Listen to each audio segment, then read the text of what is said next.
విజయనగరం జిల్లా మత్స్యకారులు చేపల వేటకు వెళ్లి బంగ్లాదేశ్ కోస్ట్ గార్డులకు చిక్కారు. ఈ విషయంపై మంత్రి కొండపల్లి శ్రీనివాస్ సీఎం చంద్రబాబు, కేంద్ర మంత్రి రామ్మోహన్ నాయుడుతో మాట్లాడారు. విదేశీ వ్యవహారాల శాఖ చొరవతో బాధితులను స్వస్థలాలకు తీసుకురావాలని కోరారు. సీఎం ఆదేశాలతో ఏపీఎన్ఆర్టీ సొసైటీ ద్వారా బంగ్లాదేశ్లోని భారత రాయబార కార్యాలయంలో ఉత్తర ప్రత్యుత్తరాలు ప్రారంభమయ్యాయి. విదేశీ వ్యవహారాల శాఖ భారత హైకమిషనర్ కార్యాలయం బంగ్లాదేశ్ ప్రభుత్వంతో సంప్రదింపులు ప్రారంభించాయి. బాధితులు, వారి కుటుంబ సభ్యులు ఆందోళన చెందవద్దని, ప్రభుత్వం అన్ని రకాల చర్యలు తీసుకుంటుందని మంత్రి కొండపల్లి శ్రీనివాస్ భరోసా ఇచ్చారు. త్వరలోనే మత్స్యకారులను సురక్షితంగా స్వస్థలాలకు తీసుకువస్తామని హామీ ఇచ్చారు.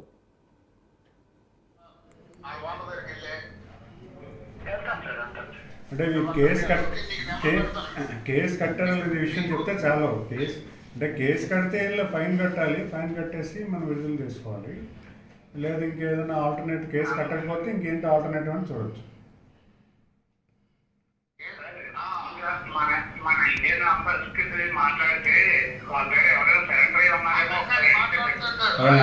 ఆల్రెడీ మాట్లాడుతున్నాను, ఇంకా వివరాలు రాలేదు. ఇంకా ఎక్కడ ఉన్నారో ట్రేస్ అవుట్ చేస్తున్నారు.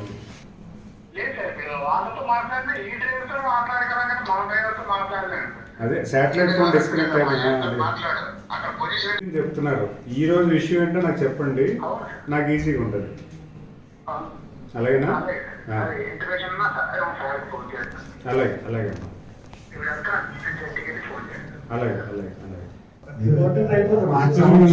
అన్నవాళ్ళు మళ్ళీ స్టే ఏదో తెచ్చుకుంటానేసి నాకు నిన్న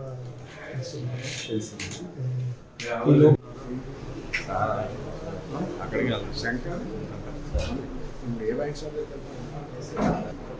క్యాలెండర్లో రావట్లేదు, ఏమి కూడా క్యాలెండర్ పెట్టేసారి.